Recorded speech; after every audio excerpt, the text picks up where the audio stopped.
பொங்கல் விடுமுறையை முன்னிட்டு பழனி முருகன் கோவிலில் பக்தர்கள் கூட்டம் அதிகமாக காணப்பட்டு வருவதை அண்மை செய்தியாக பார்த்து வருகிறோம். பொங்கல் விடுமுறையை முன்னிட்டு பழனி முருகன் கோவிலில் பக்தர்கள் அதிகமாக முருகனை தரிசிக்க வந்திருக்கிறார்கள். கூடுதல் விவரங்களை வழங்க செய்தியாளர் சபரி இணைந்திருக்கிறார். கூடுதல் விவரங்கள் சபரி. வணக்கம்.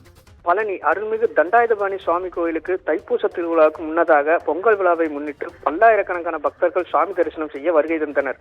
இதன்படி பொங்கல் தொடர் விடுமுறை இன்றுடன் நிறைவடைகிறது.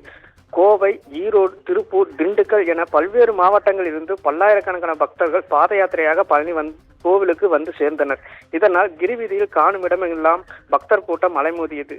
அடிவாரம் பாதவிநாயகர் கோயில் நேற்று இரவு முதல் மழை பெய்து வரும் நிலையில் பக்தர்கள் நினைந்தவாறே பக்தர்கள் சாமி தரிசனம் செய்துவிட்டு குடமுழுக்கு வழியாக மலை ஏறினர்.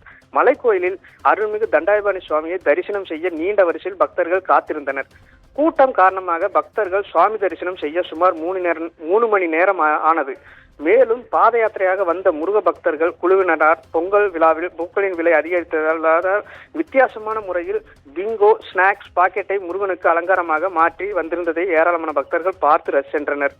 பக்தர்களுக்கு வேண்டிய குடிநீர், சுகாதாரம், விரைவு தரிசனம் ஏற்பாடுகளை திருக்கோயில் நிர்வாகம் செய்திருந்தது.